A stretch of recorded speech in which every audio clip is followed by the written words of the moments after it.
Yeah, I always try to put a little bit of extra panache on the intro, but you don't need it because, I mean, your body of work speaks for itself. And I myself, one athlete to another, very impressed by what I've seen out of you. In addition to the great things I've heard from Shane Taylor, a friend of this show, a man who I have a tremendous amount of respect for, and you're one of his brothers in arms. You stood side by side with him and have done a lot of good for the culture. So, much respect to you for that. And how did it come about to have you inserted into Shane Taylor Promotions? After Joey left, I remember Moses and I kind of like, not floundering, but we were just having like multi-man tag matches. We didn't really have any direction. Joey, I think, was a big proponent on like pushing us in a certain direction. After he left, we kind of like didn't have direction. Also, you're very new in the business, so you don't really know to like take the bull by the horns and be like, hey, this is what we want to do, and start pitching ideas because we're still very new to the business. We were at a taping, I believe, in maybe Columbus, and Shane approaches about this idea that he had. Like he wanted to start Shane Taylor Promotions, and they saw how ruthless and aggressive our style was, and he thought that would fit for the brand. Like we had nothing else going on. So hey, Shane's an amazing promo dude. I saw the TV title run that he was having. I'm like, well, like this looks like a good opportunity to like get us back onto the next step. So from there, we're just like agreed. Yeah, we're on board. Shane Taylor Promotion, let's go. And then from there, making ROH history with the 6-man titles.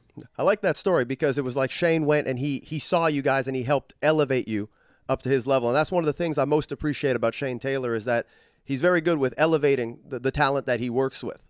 And, just to put it plainly, seeing 4 guys of color out there representing, 5 even, if I'm not mistaken, going out there doing their thing, I think it's great. And I think that Ring of Honor was one of the best companies for utilizing black talent, utilizing people of color in prominent positions, whether it be you guys with STP, whether it be Gresham, Jay Lethal, at a time where, a lot of companies, they kind of weren't doing that. You'd look at the champions throughout the business and guys who were on top, and it was fairly whitewashed. I'm a very outspoken proponent about that because, it's just something that even here in Canada, we're broadcast out of Montreal, Quebec, Canada, the Canadian independent scene, deals with that a lot too. Not a lot of people realize that it's pretty whitewashed out here, even throughout history. So gotcha. I think that it's amazing that Ring of Honor, was pushing talents of color to the forefront. And, you happen to be a part of that. But I think that that's something a lot of companies could have learned from. Did you feel it at the time, or was it just, this is just business as usual?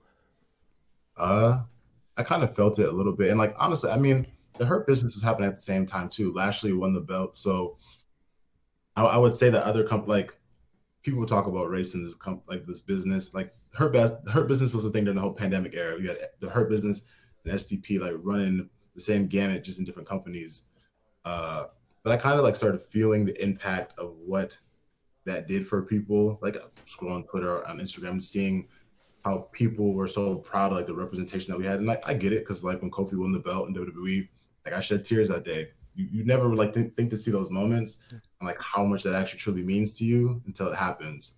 So to like see us on the 6-man title run, making noise, people on Twitter, like, damn, you're making my day to see 4 or 5 young black men on television, like killing it in this business. You never really saw that before 10 years ago.